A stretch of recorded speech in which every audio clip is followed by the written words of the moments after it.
So ಲೊಕೇಶನಿಗೆ ಬಂದಾಗಿದೆ. ಇವಾಗ ನಾವು ರಿವ್ಯೂ ಮಾಡ್ತಿರೋ ಗಾಡಿ ಬಂದುಬಿಟ್ಟು ಇನೋವಾ ಹೈ ಕ್ರಾಸ್ ಅಂತ. ಸೊ ಇದು ಬಂದುಬಿಟ್ಟು VX ಮಾಡಲು. ಸೊ ಫ್ರಂಟ್ ಲುಕ್ ಬಂದರೆ ಹೀಗಿದೆ. ಫ್ರಂಟ್ ಲುಕ್ ಅಂದರೆ ಫಸ್ಟ್ ಟೊಯೋಟಾ ಸಿಂಬಲ್ ಇದೆ. ಟೊಯೋಟಾ ಸಿಂಬಲ್ ನೋಡಿ ಎಷ್ಟು ದೊಡ್ಡದಾಗಿದೆ. ಆಮೇಲೆ ಇದು 360 ಡಿಗ್ರಿ ಸೆನ್ಸರ್ ಇದೆ. ಸೊ ಸೆನ್ಸರ್ ಬಂದುಬಿಟ್ಟು ಇಲ್ಲಿದೆ ನೋಡಿ, ಇಲ್ಲಿದೆ. ಆಮೇಲೆ ಗ್ರಿಲ್ ಕೂಡ ಭಾಳ ಸ್ಮೂತ್ ಫಿನಿಶ್ ಇದೆ ಒಂಥರ. ಆಮೇಲೆ ನೆಕ್ಸ್ಟ್ ಬರ್ತಾ ಹೋದರೆ ನೆಕ್ಸ್ಟ್ ಇಲ್ಲಿ ಬಂದರೆ DRL ಹೆಡ್ಲೈಟ್ಸ್ ಇದೆ. ಸೊ DRL ಹೆಡ್ಲೈಟ್ಸ್ ಇದೆ. ಸೊ ಆಮೇಲೆ ಬಂದು ಇಲ್ಲಿ ಫಾಗ್ ಲ್ಯಾಂಪ್ಸ್ ಇದೆ ಇಲ್ಲಿ. ನೆಕ್ಸ್ಟ್ ಈ ಕಡೆ ಸೈಡ್ ಪ್ರೊಫೈಲಿಗೆ ಬರೋದಾದರೆ ಸೊ ಇಲ್ಲಿ ಬಂದುಬಿಟ್ಟು ಡಿಸ್ಕ್ ಬ್ರೇಕ್ ಬರುತ್ತೆ. ಸೊ ಇಲ್ಲಿ ಡಿಸ್ಕ್ ಬ್ರೇಕ್ ಬರುತ್ತೆ. ಆಮೇಲೆ ಇದು ಅಲಾಯ್ ವೀಲ್ಸ್ ಬರುತ್ತೆ ಇದಕ್ಕೆ. ಆಮೇಲೆ ಟೈರ್ ಸೆಕ್ಷನ್ ಬಂದುಬಿಟ್ಟು 215 60 R17 ಅಂತ. ಸೊ ಇದು ಬಂದುಬಿಟ್ಟು ಯಾವ ಟೈರ್ಸು, ಇದು ಟ್ರಿಪಲ್ ಮ್ಯಾಕ್ಸ್ ಅಂತ ಟೈರ್ ಸೆಕ್ಷನ್ನು. ಆಮೇಲೆ ಸೈಡ್ ಪ್ರೊಫೈಲ್ ಬಂದರೆ ಹೀಗಿದೆ ನೋಡಿ, ಸೈಡ್ ಪ್ರೊಫೈಲ್ ಈ ಥರ ಇದೆ. ನೆಕ್ಸ್ಟ್ ಬಂದರೆ ಬ್ಯಾಕ್ ಸೈಡು ಅಷ್ಟೇ, ನಿಮಗೆ ಬ್ಯಾಕ್ ಸೈಡು ಕೂಡ ನಿಮಗೆ ಕ್ಯಾಲಿಪರ್ ಸಿಗುತ್ತೆ. ಸೊ ಕ್ಯಾಲಿಪರ್ಸ್ ಇದೆ ಅಂತಂದರೆ ಡಿಸ್ಕ್ ಬ್ರೇಕೆ. ಆಮೇಲೆ ಮತ್ತೆ ಸೈಡ್ ಬಂದರೆ ಇದು ಮೇಯ್ನಾಗಿ ಬಂದುಬಿಟ್ಟು ಇದು ಪೆಟ್ರೋಲ್ ಗಾಡಿ. ಸೊ ಬ್ಯಾಕ್ ಸೈಡ್ ಬಂದರೆ ಹೀಗಿದೆ. ಬ್ಯಾಕ್ ಪ್ರೊಫೈಲ್ ಬಂದು ಹೀಗಿದೆ. ಬ್ಯಾಕ್ ಸೈಡ್ ಅಷ್ಟೇ ನಿಮಗೆ ರೇರ್ ಎಲ್ಲ ಸಿಗುತ್ತೆ. ಸೊ ಈ ಕಡೆ ರೈಟ್ ಸೈಡ್ ಪ್ರೊಫೈಲ್ ಬಂದರೆ ನಿಮಗೆ ಹೀಗಿದೆ. ನೆಕ್ಸ್ಟ್ ಬಂದುಬಿಟ್ಟು ಇಂಜಿನ್ ಸೆಕ್ಷನ್ಸ್ ತೋರಿಸೋಣ. ಇಂಜಿನ್ ಸೆಕ್ಷನ್ ಬಂದುಬಿಟ್ಟು ಒಳಗಡೆ ಇಲ್ಲಿ ಬಂದು ತುಂಬ ಯೂಜ್ ಬಲ್ಕ್ ಆಗಿರೋ ಬಾನೆಟ್ ಇದರಿಂದ. ಸೊ ಹೈಡ್ರಾಲಿಕ್ಸ್ ಕೊಟ್ಟಿದ್ದರೆ ಭಾಳ ಚೆನ್ನಾಗಿ ಈಸಿ ಆಗೋದು ಕೆಲಸ ಅಂತ ಹೇಳ್ಬೋದು. ಸೊ ಕಂಪ್ನಿಯವ್ರು ಕಾಸ್ಟ್ ಕಟಿಂಗ್ ಎಲ್ಲಿ ಮಾಡ್ತಾರೆ ಅಂದರೆ ಇಂಥ ಜಾಗದಲ್ಲಿ ಮಾಡೋಕ್ಕೆ ಶುರು ಮಾಡ್ತಾರೆ. ಸೊ ಇಂಜಿನ್ ಸೆಕ್ಷನ್ ಬಂದುಬಿಟ್ಟು ಈ ಥರ ಇದೆ. ಆಮೇಲೆ ಇಂಜಿನ್ ಸೆಕ್ಷನಲ್ಲಿ ಬಂದುಬಿಟ್ಟು ಇದು ಹೈಬ್ರಿಡ್ ಗಾಡಿ. ಸೊ ಹೈಬ್ರಿಡ್ ಒಂದು ಹೇಗೆ ಅಂತಂದರೆ ಫಸ್ಟು ಎಲೆಕ್ಟ್ರಿಕಲ್ ಓಡ್ತಾ ಇರುತ್ತೆ. ಸೊ ಎಲೆಕ್ಟ್ರಿಕಲ್ ಅಂದರೆ ಬ್ಯಾಟ್ರಿ ಖಾಲಿ ಆಗ್ತಿದ್ದಂಗೆ ನೆಕ್ಸ್ಟ್ ಪೆಟ್ರೋಲಿಗೆ ಕನ್ವರ್ಟ್ ಮಾಡ್ಕೊಂಡು ಪೆಟ್ರೋಲ್ ಓಡುತ್ತೆ. ಪೆಟ್ರೋಲ್ ಓಡ್ಬೇಕಾದ್ರೆ ಸೊ ಬ್ಯಾಟ್ರಿ ಹಾಗೆ ಚಾರ್ಜ್ ಆಗ್ತಾ ಇರುತ್ತೆ. ಇದು ಈ ಥರ ಮಾಡಲಲ್ಲಿ ಈ ಥರ ಕಾನ್ಸೆಪ್ಟಲ್ಲಿ ಮಾಡಿದ್ದಾರೆ. ಸೊ ಒಳಗಡೆ ಪ್ರೊಫೈಲ್ ಇಂಟೀರಿಯರ್ ಟೋನಲ್ಲಿ ಬರುತ್ತೆ. ಸೊ ಸೀಟ್ ಕಲರ್ ಬಂದುಬಿಟ್ಟು ಬ್ರೌನ್ ಕಲರ್ ಬರುತ್ತೆ, ಮರೂನ್ ಕಲರ್ ಬರುತ್ತೆ. ಸೊ ಡ್ಯಾಶ್ ಬೋರ್ಡ್ ಬಂದುಬಿಟ್ಟು ಬ್ರೌನ್ ಕಲರ್ ಬರುತ್ತೆ. ಆಮೇಲೆ ಇದರಲ್ಲಿ 12 ಇಂಚ್ ಡಿಸ್ಪ್ಲೇ ಕೂಡ ಸಿಗುತ್ತೆ ನಿಮಗೆ. ಟೊಯೋಟಾ ಲೋಗೋ ಬರುತ್ತೆ ಫಸ್ಟು ನೋಡಿ. ಇವಾಗ ಸ್ಟಾರ್ಟ್ ಆಗಿದೆ ಗಾಡಿ, ಇಲ್ಲಿ ತೋರಿಸ್ತಿದೆ ನೋಡಿ ಎಕೋ EV ಅಂತ. ಸೊ ತೋರಿಸ್ತೀನಿ ಒಂದು ನಿಮಿಷ. ಓಕೆ, ಎಕೋ EV ಅಂತ ತೋರಿಸ್ತಿದೆ ನೋಡಿ. ಎಕೋ EV ಅಂತ ಅಂದರೆ ಫಸ್ಟ್ ಇವಾಗ ಗಾಡಿ ಇದರಲ್ಲಿದೆ, ಅದರಲ್ಲಿ ಎಲೆಕ್ಟ್ರಿಕಲ್ ಓಡ್ತಾ ಇದೆ ಗಾಡಿ. ಇವಾಗ ಸೊ ಇಲ್ಲಿ EV ಅನ್ನೋದು ಹೋಯಿತು, ಇವಾಗ ಪೆಟ್ರೋಲಿಗೆ ಶಿಫ್ಟ್ ಆಯಿತು. ಸೊ ಪೆಟ್ರೋಲಿಗೆ ಯಾಕೆ ತಕ್ಷಣ ಶಿಫ್ಟ್ ಆಯಿತು ಅಂತಂದರೆ ಇಲ್ಲಿ ಚಾರ್ಜು ಖಾಲಿ ಆಗಿದೆ ಫುಲ್ಲು. ಇಲ್ಲಿ ಮೇಲ್ ಬಂದಿದೆ ಅಂದರೆ ಚಾರ್ಜ್ ಖಾಲಿ ಆಗಿದೆ ಅಂತ. ಚಾರ್ಜ್ ಫುಲ್ ಆಯಿತು ಅಂತಂದರೆ ಇಲ್ಲಿಗೆ ಬರುತ್ತೆ ಚಾರ್ಜು. ಈ ಕಡ್ಡಿ ಏನಿದೆ ಇಲ್ಲಿ ಆಫ್ಗಿಂತ ಮುಂಚೆ ಒಂದು ಕಡ್ಡಿ ಇದೆಯಲ್ಲ, ಅಲ್ಲಿಗೆ ಬರುತ್ತೆ ಫುಲ್ ಆಯಿತು ಅಂದರೆ. ಇದರಲ್ಲಿ ಉಲ್ಟಾ ಸಿಸ್ಟಮ್ ಇದರಲ್ಲಿ. ಆಮೇಲೆ ಮತ್ತು ಗಾಡಿ ಪ್ರೊಫೈಲ್ ಬಂದರೆ ಸ್ಟೇರಿಂಗ್ ಹೀಗಿದೆ. ಸ್ಟೇರಿಂಗ್ ಕೂಡ ಟೆಲಿಸ್ಕೋಪಿಕ್ ಸ್ಟೇರಿಂಗ್ ಇದು ನೋಡಿ. ಫುಲ್ಲು ಒಳಗಡೆ ತಳ್ಬೋದು, ಮೇಲೆ ಎತ್ಬೋದು, ಕೆಳಗಡೆ ಮಾಡ್ಬೋದು, ಮೇಲೆ ಎತ್ಬೋದು, ಒಳಗಡೆ ತಳ್ಬೋದು, ಮತ್ತು ಮೇಲೆ ಹಿಂಗೆ ಹೊರಗಡೆ ಎಳ್ಕೊಬೋದು. ಈ ಥರ ಟೆಲಿಸ್ಕೋಪಿಕ್ ಇದು ಬರುತ್ತೆ, ಸ್ಟೇರಿಂಗ್ ಬರುತ್ತೆ. ಸೊ ಇದು ಬಂದುಬಿಟ್ಟು ಮಿರರ್ ಬಂದುಬಿಟ್ಟು ನಾರ್ಮಲ್ ಮಿರರು ಅಂತಂದರೆ ರಾತ್ರಿ ಹೊತ್ತು ಹಿಂದುಗಡೆಯಿಂದ ಹೆಡ್ಲೈಟ್ ಬಂತು ಅಂದರೆ ಹೆಡ್ಲೈಟ್ ಬಂದು ಕುಕ್ಕುತ್ತಲ್ಲ ಕಣ್ಣಿಗೆ, ಅಂಥ ಟೈಮಲ್ಲಿ ಈ ಬಟನ್ ಒತ್ತಿದ್ರೆ ನಮಗಿದು ಫುಲ್ಲು ರೆಡ್ಯೂಸ್ ಮಾಡುತ್ತೆ ನಮಗೆ. ನೆಕ್ಸ್ಟು ಮಿರರ್ ಬಂದುಬಿಟ್ಟು ಫುಲ್ ಫೋಲ್ಡಬಲ್ ಮಿರರ್ಸ್ ಇದು ನೋಡಿ. ಇದರ ಫೋಲ್ಡಬಲ್ ಮಿರರ್ ಬರುತ್ತೆ. ನೆಕ್ಸ್ಟ್ ಬಂದುಬಿಟ್ಟು AC ಸಿಸ್ಟಮ್ ಕೂಡ ಭಾಳ ಸೂಪರಾಗೇ ಇದೆ ಅಂತ ಹೇಳ್ಬೋದು. ಇದು ಆಟೋಮೆಟಿಕ್ ಗಾಡಿ. ಸೊ ಇದು ಬರೋದು ಇನೋವಾ ಹೈ ಕ್ರಾಸ್ ಹೈಬ್ರಿಡ್ ಯಾವಾಗಲೂ ಬರೋದು ಆಟೋಮೆಟಿಕ್, ಮ್ಯಾನ್ಯುಯಲ್ ಇನ್ನೂ ಬಿಟ್ಟಿಲ್ಲ. ಆಮೇಲೆ ಡೀಸೆಲ್ ವೇರಿಯಂಟ್ ಕೂಡ ಬಿಟ್ಟಿಲ್ಲ. ಸೊ ಇಲ್ಲಿ ವ್ಯೂ ಅನ್ನೋ ಬಟನ್ ಇದೆಯಲ್ಲ, ವ್ಯೂ ಬಟನ್ ಒತ್ತಿದ್ರೆ 360 ವ್ಯೂ ಬರುತ್ತೆ ನೋಡಿ. ಇದು ಡೋರ್ ವ್ಯೂಸ್. ಇದು ಆ ಕಡೆ ಇದು ಲೆಫ್ಟ್ ಸೈಡಿನ ಡೋರು, ಇದು ರೈಟ್ ಸೈಡಿನ ಡೋರು. ಇದು ಬಂದುಬಿಟ್ಟು 360, ಇದು ಫ್ರಂಟು, ಇದು ಬ್ಯಾಕು, ಫ್ರಂಟು, ಇದು 360 ಇದೆಲ್ಲ ಬರುತ್ತೆ ನೋಡಿ. ಇವಾಗ ಮತ್ತೆ ತಕ್ಷಣ ಸ್ವಲ್ಪ ಚಾರ್ಜ್ ಆಯ್ತಲ್ಲ, ಸೊ ಹಾಗಾಗಿ ಇವಿಗೆ ಮತ್ತೆ ಕನ್ವರ್ಟ್ ಆಯ್ತು ಇದು ಗಾಡಿ. ನೆಕ್ಸ್ಟ್ ಬಂದುಬಿಟ್ಟು ಸೀಟ್ ಬೆಲ್ಟು ನಾರ್ಮಲ್ಲು. ಇಲ್ಲಿ ಕಾರ್ ಎಲ್ಲ ಇಡೋಕ್ಕೆ ಜಾಗ ಇದೆ. ಸೊ ಕಾರಿಂದು ಪೇಪರ್ಸ್ ಆಗಿರ್ಬೋದು, ಸೊ ನಮ್ಮ ಸಣ್ಣ ಪುಟ್ಟ ಏನು ಡಾಟಾ ಕೇಬಲ್ಸು ಎಲ್ಲ ಐಟಮ್ಸ್ ಇರುತ್ತಲ್ಲ ಅದೆಲ್ಲ ಇಡೋಕ್ಕೆ ತುಂಬ ಜಾಗ ಇದೆ. ಕೂಡ ಕನೆಕ್ಟ್ ಮಾಡೋಣ, ಬ್ಲೂಟೂತ್ ಕನೆಕ್ಟ್ ಮಾಡಿ ನೋಡೋಣ. ಇಲ್ಲಿ ಬ್ಲೂಟೂತಿಗೆ ಬರಬೇಕು. ಇಲ್ಲಿ pair device list OnePlus Nord C3 Lite. Okay, hands free connecting ಅಂತ ಇದೆ. ಓಕೆ, ಬ್ಲೂಟೂತ್ ಕನೆಕ್ಟ್ ಆಯಿತು. ಸೊ ಇವಾಗ ಹಾಡು ಹಾಕಿ ನೋಡೋಣ. 1 ಸೆಕೆಂಡ್. ಹಾಡು ಹಾಕೋಕ್ಕೆ ಹೊರಗಡೆ ಬರಬೇಕಾಗತ್ತೆ. ಸೊ ಹೊರಗಡೆ ಬಂತು ಅಂದರೆ ವೀಡಿಯೋ ರೆಕಾರ್ಡ್ ಆಗೋಲ್ಲ. ಡಾಟಾ ಕೇಬಲ್ ಕನೆಕ್ಟ್ ಮಾಡಿಬಿಟ್ಟು ವೀಡಿಯೋ ತೋರಿಸೋಣ. ಬ್ಲೂಟೂತ್ ಕನೆಕ್ಟ್ ಆಯಿತು ಅಂದರೆ ವೀಡಿಯೋ ಆನ್ ಆಗೋಲ್ಲ. ಸೊ ಹಾಗಾಗಿ ಡಾಟಾ ಕೇಬಲ್ ಕನೆಕ್ಟ್ ಮಾಡಿಬಿಟ್ಟು ಆ್ಯಂಡ್ರಾಯ್ಡ್ ಆಟೋ ಆನ್ ಮಾಡಿಬಿಟ್ಟು ತೋರಿಸ್ತೀನಿ. ಆ್ಯಂಡ್ರಾಯ್ಡ್ ಆಟೋ ಕನೆಕ್ಟ್ ಆಗ್ತಾಯಿದೆ. 1 ಸೆಕೆಂಡ್. ಸೊ ಇಲ್ಲಿಗೆ ಬಂದು ಆ್ಯಂಡ್ರಾಯ್ಡ್ ಆಟೋನು ಕನೆಕ್ಟ್ ಆಗುತ್ತೆ. ಆ್ಯಂಡ್ರಾಯ್ಡ್ ಆಟೋ ಕನೆಕ್ಟ್ ಆಯಿತು ಅಂದರೆ ಫುಲ್ ಮ್ಯಾಪು ಎಲ್ಲ ತೋರಿಸುತ್ತೆ ಇಲ್ಲಿ. ಸೊ 1 ಸೆಕೆಂಡ್ ಲೋಡ್ ಆಗ್ತಾಯಿದೆ ನೋಡಿ, ಎಲ್ಲ ತೋರಿಸುತ್ತೆ. ಇಲ್ಲಿ ಸ್ಪಾಟಿಫೈಗೆ ಹೋಗೋಣ. ಸ್ಪಾಟಿಫೈ ಮ್ಯೂಸಿಕ್ ಕೂಡ ಚೆಕ್ ಮಾಡೋಣ. ಸೊ ಈ ಕಾರ್ ಬಂದುಬಿಟ್ಟು ಮಿಡ್ ವೇರಿಯಂಟು. ಸೊ ಹಾಗಾಗಿ ಈ ಕಾರಲ್ಲಿ ಬರೀ 2 ಸ್ಪೀಕರ್ಗಳು ಸಿಗುತ್ತೆ. ಫ್ರಂಟಿಗೆ 2 ಸ್ಪೀಕರ್ ಸಿಗುತ್ತೆ, ಈ ಕಡೆ ಲೆಫ್ಟಿಗೊಂದು ರೈಟಿಗೊಂದು. ಸೊ ಹಾಡು ಸ್ಟಾರ್ಟ್ ಮಾಡೋಣ.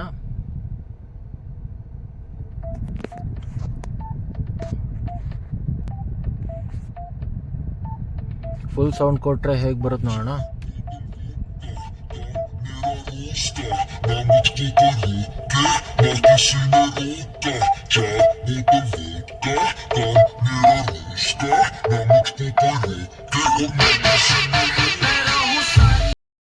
ತುಂಬ ಹಾಡು ಹಾಕಿದ್ರೆ ಇವಾಗ ಕಾಪಿರೈಟ್ ಬರುತ್ತೆ. ಸೊ ಹಾಗಾಗಿ ಹಾಡಾಕಲ್ಲ.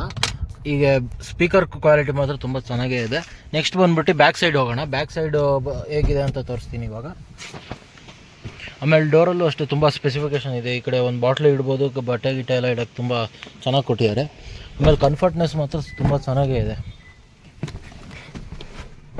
ನೋಡಿರಿ. ಬ್ಯಾಕ್ ಸೈಡ್ ಬಂದರೂ ಕೂಡ ನಾನು ಇವಾಗ ವೀಡಿಯೋ ಮಾಡೋಕ್ಕೋಸ್ಕರ ತುಂಬ ಫುಲ್ ಸೀಟ್ ಹಿಂದೆ ಹಾಕ್ಕೊಂಡಿದ್ರು ಕೂಡ ನಾನು ಆರಾಮಾಗಿ ಕೂರ್ಬೋದು ನೋಡಿ. ಆಮೇಲೆ ನಮಗೆ ಬೇಕು ಅಂದರೆ ಈ ಸೀಟ್ ಕೂಡ ನಾವು ಕೂತಿರೋ ಸೀಟ್ ಕೂಡ ಹಿಂದೆ ಹಾಕೋಬೋದು ನೋಡಿ. ಕೂತಿರೋ ಸೀಟ್ ಕೂಡ ಫುಲ್ ಹಿಂದೆ ಹಾಕೊಂಡ್ರೆ ನನಗೆ ಇನ್ನೂ ಎಷ್ಟು ಗ್ಯಾಪ್ ಬಿಡುತ್ತೆ ನೋಡಿ. ಆ ಸೀಟಿಗೂ ಈ ಸೀಟಿಗೂ ಎಷ್ಟು ಡಿಫ್ರೆನ್ಸ್ ಇದೆ ನೋಡಿ. ಆಮೇಲೆ 1 ಸೆಕೆಂಡ್ ಮತ್ತೆ ಮುಂದೆ. ಆಮೇಲೆ ನೆಕ್ಸ್ಟ್ ಇಲ್ಲಿ ಬಂದರೆ ಇಲ್ಲೂ AC ಕಂಟ್ರೋಲ್ ಮಾಡ್ಕೋಬೋದು ಹಿಂದುಗಡೆ ಕೂತಿರೋರು. ಆಮೇಲೆ ಇಲ್ಲಿ 12 ವೋಲ್ಟ್ಸ್ ಡಾಟಾ ಕೇಬಲ್ ಚಾರ್ಜರ್ಸ್ ಕೂಡ ಸಿಗುತ್ತೆ, USB ಟೈಪು ಇಲ್ಲಿ. ನೆಕ್ಸ್ಟು ಇಲ್ಲಿ ಬಂದರೆ ಇಲ್ಲೂ ಕೂಡ ಸ್ಪೀಕರ್ ಇದೆ. ಮುಂದ್ಗಡೆ 2 ಹಿಂದ್ಗಡೆ 2 ಕೊಟ್ಟಿದ್ದಾರೆ. ನೆಕ್ಸ್ಟ್ ಇಲ್ಲಿ ಬಂದರೆ AC ವೆಂಟ್ಸ್ ಎಲ್ಲ ಇಲ್ಲಿ ಕೊಟ್ಟಿದ್ದಾರೆ. ನೆಕ್ಸ್ಟ್ ಇದು ಈ ಲೈಟ್ ಇದೆಯಲ್ಲ, ಆ್ಯಂಬಿಯನ್ಸ್ ಲೈಟ್ ಆನ್ ಮಾಡೋಣ. ಆನ್ ಆಯ್ತು ನೋಡಿ, ಆ್ಯಂಬಿಯನ್ಸ್ ಲೈಟು. ಇದು ರಾತ್ರಿ ಹೊತ್ತು ತುಂಬ ಸಖತ್ತಾಗಿ ಕಾಣುತ್ತೆ. ಇವಾಗ ಜಸ್ಟ್ ಆಫ್ ಮಾಡೋಣ ಇದನ್ನು. ಓಕೆ, ಆಫ್ ಆಯಿತು. ನೆಕ್ಸ್ಟು ಬಂದ್ಬಿಟ್ಟು ಇಲ್ಲಿ ವಿಂಡೋದಲ್ಲಿ ನಮಗೆ ಬಿಸಿಲು ಬಂದಾಗ ಕರ್ಟನ್ ಕೂಡ ಕೊಟ್ಟಿದ್ದಾರೆ. ಇದು ಟಾಪ್ ಮಾಡಲಲ್ಲಿ ಹೇಗೆ ಅಂದರೆ ನಾವು ಕಿಟಕಿ ಡೌನ್ ಮಾಡ್ತೀವಲ್ಲ, ಕಿಟಕಿ ಡೌನ್ ಆಗೋ ಟೈಮಲ್ಲಿ ಇದು ಡೌನ್ ಆಗುತ್ತೆ, ಆ ಥರ ಟೈಪ್ ಕೊಟ್ಟಿದ್ದಾರೆ. ನೆಕ್ಸ್ಟು ಮತ್ತೆ ಇದರಲ್ಲಿ ಏನು ಹೇಳ್ಬೋದು ಅಂತಂದರೆ ಇಲ್ಲಿ ಬ್ಯಾಗ್ ಎಲ್ಲ ಸಿಕ್ಸೋಕ್ಕೆಲ್ಲ ಬ್ಯಾಗ್ ಸಿಕ್ಸ್ಕೊಳ್ಳೋಕೆ ಇದು ಕೊಟ್ಟಿದ್ದಾರೆ, hooks. Next full back side ಹೋಗೋಣ. ಬ್ಯಾಕ್ ಸೈಡಲ್ಲೂ ತುಂಬ ಚೆನ್ನಾಗೇ ಇದೆ. ಬ್ಯಾಕ್ ಸೈಡ್ ಹೋಗೋಕ್ಕೆ ಜಸ್ಟ್ ಇದೊಂದು ಈ ಲಿವರ್ ಹಿಂಗೆ ಫ್ರಂಟ್ ಮಾಡಿದ್ರೆ ಸೀಟ್ ಫುಲ್ ಬಗ್ಬಿಟ್ಟು ಮುಂದೆ ಹೋಗುತ್ತೆ ಈ ಥರ. ನೆಕ್ಸ್ಟು ಈ ಥರ ಬ್ಯಾಗ್ ಬಂದು ನೋಡಿ, ಬ್ಯಾಕು ಅಷ್ಟೇ ಆರಾಮಾಗಿ ಕೂರ್ಬೋದು. ಸ್ಪೇಸ್ ನೋಡಿ ಎಷ್ಟು ಸಕ್ಕದಾಗಿ ಕೊಟ್ಟಿದ್ದಾರೆ. ಬ್ಯಾಕಲ್ಲಿ ಕೂಡ AC ವೆಂಟ್ಸ್ ಇಲ್ಲಿ ಕೊಟ್ಟಿದ್ದಾರೆ. ಆಮೇಲೆ ಬೇಬಿ ಸೀಟ್ ಬೆಲ್ಟ್ ಇಲ್ಲಿ ಕೊಟ್ಟಿದ್ದಾರೆ. ಆಮೇಲೆ ಇಲ್ಲಿ ಫೋನ್ ಇಡೋ ಕೊಟ್ಟಿದ್ದಾರೆ. ಸೊ ಇಲ್ಲೂ ಕೂಡ ಚಾರ್ಜಿಂಗ್ಗೆ 12 ವೋಲ್ಟ್ಸ್ ಚಾರ್ಜರಿಂದು ಸಾಕೆಟ್ ಕೊಟ್ಟಿದ್ದಾರೆ. ಡಿಕ್ಕಿ ಓಪನ್ ಮಾಡೋಣ.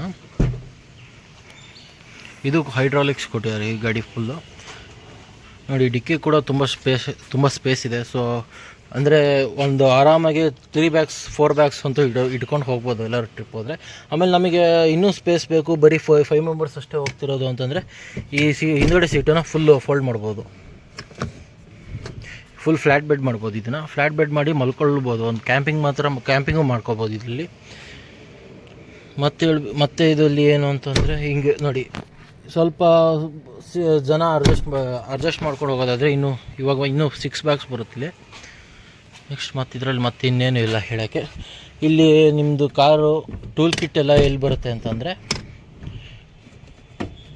ಟೂಲ್ ಕಿಟ್ ಇಲ್ಲಿ ಬರುತ್ತೆ. ಸೊ ಫಸ್ಟು ಇದನ್ನು ಈ ಸೀಟನ್ನು ತೆಗಿಬೇಕು. ಈ ಸೀಟನ್ನು ತೆಗೆದು ಇಲ್ಲಿದೆಯಲ್ಲ, ಇದನ್ನು ತೆಗೆದ್ರೆ ಟೂಲ್ ಕಿಟ್ ಇಲ್ಲಿದೆ. ಫುಲ್ ಟೂಲ್ ಕಿಟ್ ಎಲ್ಲ ಇಲ್ಲಿ ಸಿಗುತ್ತೆ. ಸೊ ಇದನ್ನು ತೆಗೆಯೋದು ಹಾಕೋದು ಭಾಳ ಈಸಿ, ತುಂಬ ಕಷ್ಟ ಏನಿಲ್ಲ. ಇಲ್ಲಿ ಜಸ್ಟ್ ಇಲ್ಲಿ ಸಿಕ್ಸಿ ಹಿಂಗೆತ್ತದಷ್ಟೇ, ತುಂಬ ಕಷ್ಟ ಅಂತ ಏನಿಲ್ಲ. ಆಮೇಲೆ ಟಯರು ಕೂಡ ಅಷ್ಟೇ ನಿಮಗೆ ಟಯರು ಕೂಡ ಅಷ್ಟೇ, tyre wheel. So spare wheel ತೆಗಿಬೇಕು ಅಂತಂದರೆ ಇದನ್ನು ತೆಗ್ದು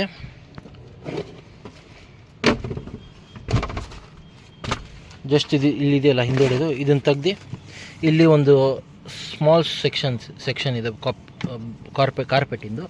ಇದನ್ನು ಓಪನ್ ಮಾಡಿ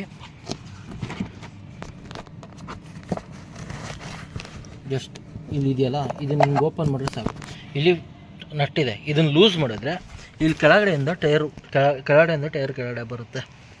ಓಕೆ, ಜಸ್ಟ್ ಇದು ತುಂಬ ಈಸಿ. ಇದು ಎಲ್ಲ ಟೂಲು, ಇದನ್ನು ಓಪನ್ ಮಾಡೋಕ್ಕೆ ಹಿಡ್ದು ಎಲ್ಲ ಟೂಲು ಇಲ್ಲಿದೆ. ವಾಪಸ್ ಹಾಕೋಣ. ಕೆಲಸ ಮಾಡಬೇಕು ತಕ್ಕೋಬೇಕು ಅಂದರೆ ಇಲ್ಲಿ ಲೈಟ್ ಕೂಡ ಕೊಟ್ಟಿದ್ದಾರೆ ಈ ಕಡೆ. ವಾಪಸ್ ಕಾರ್ ಹೇಗಿತ್ತು ಹಾಗೆ ಇಟ್ಕೊಳ್ಳೋಣ.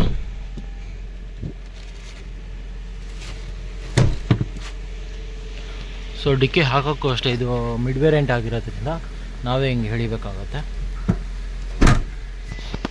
ಮತ್ತು ಇಷ್ಟೇ ಕಾರ್ ಬಗ್ಗೆ ಮತ್ತು ಇನ್ನೇನು ಸ್ಪೆಸಿಫಿಕೇಷನ್ ಇಲ್ಲ. ಬೇಕಾದ್ರೆ ಒಂದು ನೋಡಿ ರಿವರ್ಸ್ ಆಟೋಮೆಟಿಕ್ ಗಾಡಿ ಇದು. ಸೊ ಈ ಬಟನ್ ಒತ್ತಿಬಿಟ್ಟೆ ಹಾಕಬೇಕಾಗತ್ತೆ. ರಿವರ್ಸ್ ಹಾಕ್ತಿದ್ದಂಗೆ ಇಲ್ಲಿ ಸ್ಕ್ರೀನಲ್ಲಿ ಬಂದುಬಿಡುತ್ತೆ. ಸೊ ಒಂದು ರಿವರ್ಸ್ ತೆಗೆಯೋಣ. ರಿವರ್ಸ್ ತೆಗ್ದು ಹೋಗೋಣ.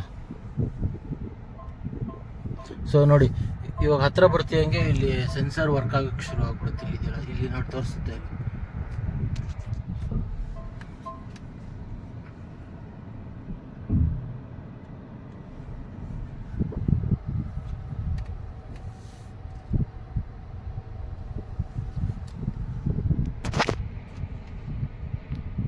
ಸೊ ಈ ರೋಡಲ್ಲಿ ಒಂದು ಲಾಂಚ್ ಕಂಟ್ರೋಲ್ ಟ್ರೈ ಮಾಡೋಣ. ರೆಡಿ, 1 2 3 ಗೋ. ಗಾಡಿ ಅಡ್ಡ ಬಂತು. ರೆಡಿ, ರೋಡಲ್ಲಿ ಒಂದು ಲಾಂಚ್ ಕಂಟ್ರೋಲ್ ಮಾಡೋಣ. ಸೊ ರೋಡ್ ಖಾಲಿ ಇದೆ ನೋಡಿ, ಗಾಡಿ ಫುಲ್ ಎಲೆಕ್ಟ್ರಿಕಲ್ ಮೋಡಲ್ಲಿದೆ. ತಕ್ಷಣ ಪಿಕಪ್ ಆಗುತ್ತೆ ಗಾಡಿ.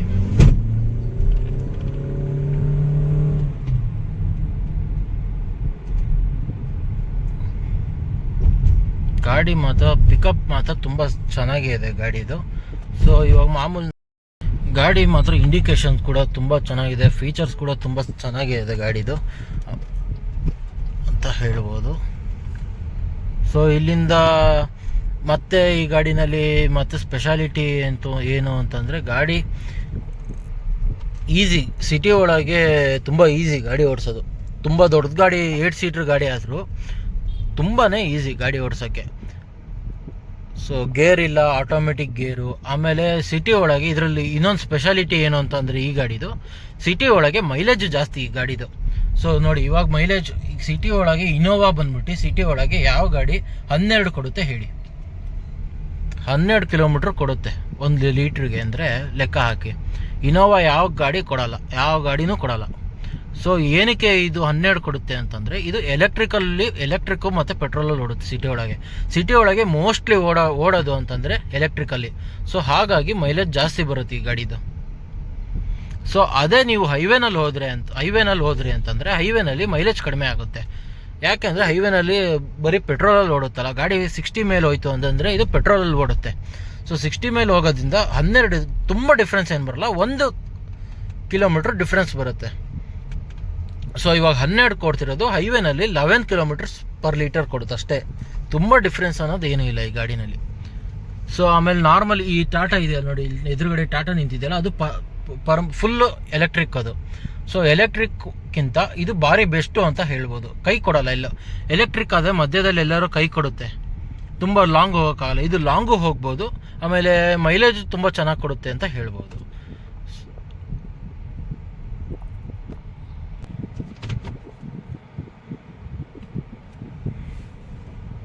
ನೋಡಿ ಇದು ಗೇಟು, ಈ ಗೇಟ್ ಒಳಗೆ ಇಷ್ಟೇ ಜಾಗದೊಳಗೆ ಆರಾಮಾಗಿ ಒಂದೇ ಸಲ ರಿವರ್ಸ್ ಆಗದಿಲ್ದ್ರಂಗೆ ತಿರುಗಿಸ್ಬೋದು ಗಾಡಿ. ನೋಡಿ ಎಷ್ಟು ಆರಾಮಾಗಿ ಸ್ಮೂತಾಗಿ ಹೋಗುತ್ತೆ ಗಾಡಿ.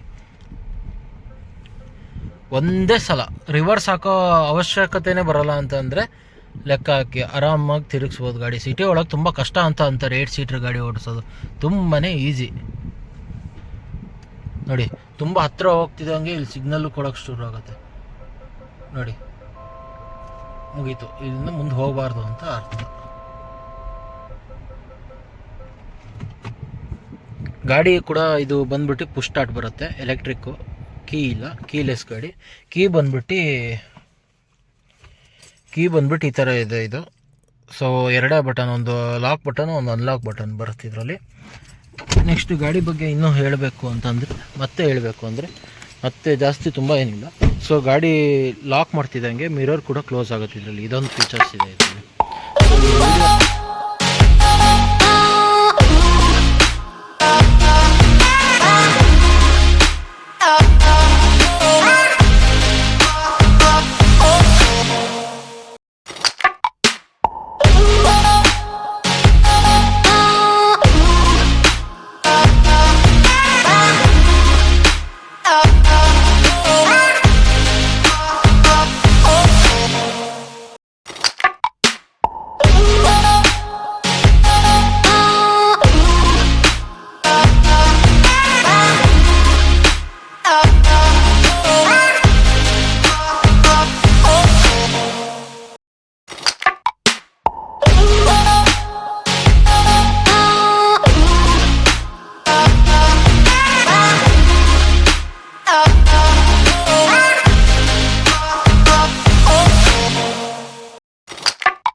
ಸೊ ಈ ರಿವ್ಯೂ ನಿಮಗೆ ಇಷ್ಟ ಆಗಿದ್ದಲ್ಲಿ ಪ್ಲೀಸ್ ಲೈಕ್ ಮಾಡಿ, ಶೇರ್ ಮಾಡಿ, ಆಮೇಲೆ ಕಮೆಂಟ್ ಕೂಡ ಮಾಡಿ. ಸೊ ರಿವ್ಯೂ ಹೇಗಿತ್ತು ಅಂತ ಕಮೆಂಟ್ ಮಾಡಿ. ಗಾಡಿ ಬಗ್ಗೆ ನಿಮಗೇನಾದರೂ ತುಂಬ ಇಂಟ್ರೆಸ್ಟಿಂಗ್ ಆಗಿ ಕ್ವಶನ್ ಇತ್ತು ಅಂದರೆ ಕಮೆಂಟ್ ಸೆಕ್ಷನಲ್ಲಿ ಕೇಳಿ. ಇಂಟ್ರೆಸ್ಟಿಂಗ್ ಇತ್ತು ಅಂದರೆ ಲೈಕ್ ಮಾಡಿ, ಶೇರ್ ಮಾಡಿ, ಆಮೇಲೆ ಸಬ್ಸ್ಕ್ರೈಬ್ ಕೂಡ ಮಾಡಿ. ಸೊ ಕ್ರೇಜಿ ಶಿವಮೊಗ್ಗ ಪೀಪಲ್ಸ್ಗೆ ನಮ್ಮ ನಮಸ್ಕಾರಗಳು. ಬಾಯ್ ಬಾಯ್ ಬಾಯ್.